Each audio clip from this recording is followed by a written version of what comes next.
Pernah enggak sih kamu ngaca terus ngerasa ada yang aneh tapi gak tahu persis apa? Nah, pembahasan kita kali ini bukan soal jelek atau ganteng loh. Ini tentang kebiasaan-kebiasaan kecil yang tanpa sadar kita lakuin setiap hari yang ternyata diam-diam malah menyambut penampilan kita sendiri. Dan kalimat ini benar-benar mengubah cara pandang, kan? Jadi, masalahnya itu bukan na atau takdir yang enggak bisa diapa-apain. Masalahnya itu kebiasaan, dan tahu enggak kabar baiknya kebiasaan itu bisa diubah. Jadi, yuk kita bongkar bareng-bareng 7 kebiasaan tersembunyi ini satu persatu. Nah, ini bagian terbaiknya. Solusinya tuh ternyata simpel banget dan kamu gak perlu nunggu berbulan-bulan buat lihat hasilnya. Cuma dalam beberapa minggu aja perbedaannya udah bisa mulai kelihatan. Jadi, pastiin kamu simak baik-baik ya karena kita bakal langsung bahas solusi praktisnya. Oke, kita mulai dari yang paling kelihatan ya. Kita akan bahas kebiasaan-kebiasaan isik. Hal-hal yang sering banget kita lakuin bahkan tanpa mikir sama sekali. Ini dia biang keladi utamanya. Ayo ngaku. Mungkin sekarang aja kamu lagi nopang dagu atau ngusap dahi sambil nonton ini. Kita semua melakukannya jauh lebih sering dari yang kita bayangin. Akaknya mungkin bakal bikin kamu kaget 30-50 kali. Itu rata-rata kita nyentuh muka dalam sehari. Coba deh bayangin semua gagang pintu, layar handphone, meja yang udah kamu sentuh. Bakteri itu pindah dan kejadiannya puluhan kali setiap hari. Ngeri ya.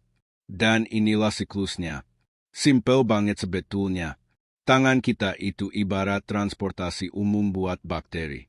Begitu kita sentuh wajah, kita tuh kayak ngasih tumpangan gratis buat kuman buat bikin pesta di pori-pori kita.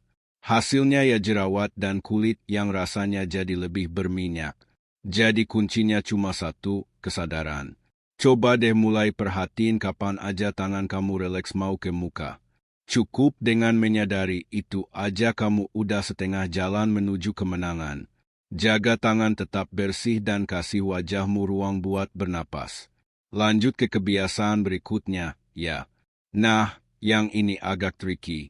Mungkin enggak kelihatan langsung, tapi dampaknya pelan-pelan, tapi pasti bisa mengubah bentuk wajah kamu. Coba deh lihat perbandingannya. Ini tuh persis kayak kamu nge-gym tapi cuma ngelatih satu tangan doang. Sisi yang kerja terus ototnya jadi lebih besar dan kuat sementara sisi satunya melemah. Lama-kelamaan ini bakal menciptakan asimetri yang bikin wajah jadi kurang seimbang. Solusinya gampang. Mulai sadar dan bagi kunyahanmu kedua sisi secara merata.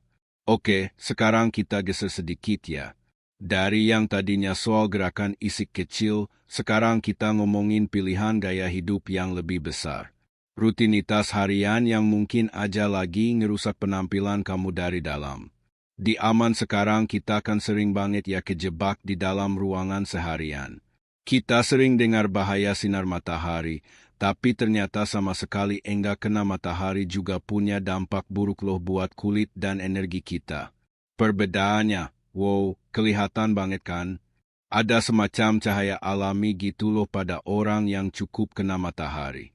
Kulitnya gak pucat, matanya kelihatan lebih hidup, dan mereka kayak memancarkan energi yang lebih positif. Ini bukan soal jadi gelap ya, tapi soal dapat kilau sehat alami. Dan solusinya gampang banget dan bisa banget dilakuin. Cuma butuh hiji 5-20 menit aja di luar ruangan setiap hari. Itu udah cukup buat memicu produksi vitamin, naikin mood dan ngasih energi baru buat penampilan kamu secara keseluruhan. Anggap aja tidur itu kayak tombol reset buat badan kita, terutama buat muka. Kalau kamu kurang sering nekan tombol ini, ya paginya kelihatan banget hasilnya.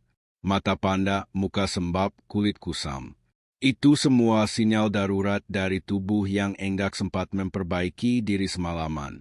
Bahkan garis rahang pun bisa kelihatan jadi kurang tegas. Ngopi pagi-pagi emang enak sih, siapa yang enggak suka. Tapi kalau udah jadi ketergantungan ceritanya jadi beda. Seperti yang bisa kamu lihat di sini, cain berlebih itu kayak maling 3 hal sekaligus. Dia nyolong kelembaban dari kulit kamu, nyolong kualitas tidur nyenyak kamu, dan ujung-ujungnya malah membunuh energi alami kamu. Jadinya kamu malah makin butuh kopi. Stres itu bukan cuma di kepala loh. Eknya tuh benar-benar isik. Ada hormon stres namanya kortisol. Nah, ini nih pembunuh penampilan secara diam-diam. Dia nyuruh tubuh buat nyimpan lemak, terutama di muka dan perut. Bisa memicu jerawat dan bahkan nurunin hormon penting kayak testosteron. Jadi ngelola stres itu bukan lagi pilihan, tapi keharusan. Oke, kita sampai di kebiasaan terakhir dan yang satu ini. Wah, bisa dibilang ini yang paling bahaya dari semuanya karena dia jadi akar dari semua masalah lain. Ini bukan soal apa yang kamu lakukan, tapi soal apa yang kamu yakini. Nah, ini dia jebakan Batman-nya. Alasan ini kan genetik. Itu adalah cara paling gampang buat nyerah bahkan sebelum mencoba. Padahal aktanya genetik itu cuma sebagian kecil dari cerita. Sebagian besarnya sekitar 8.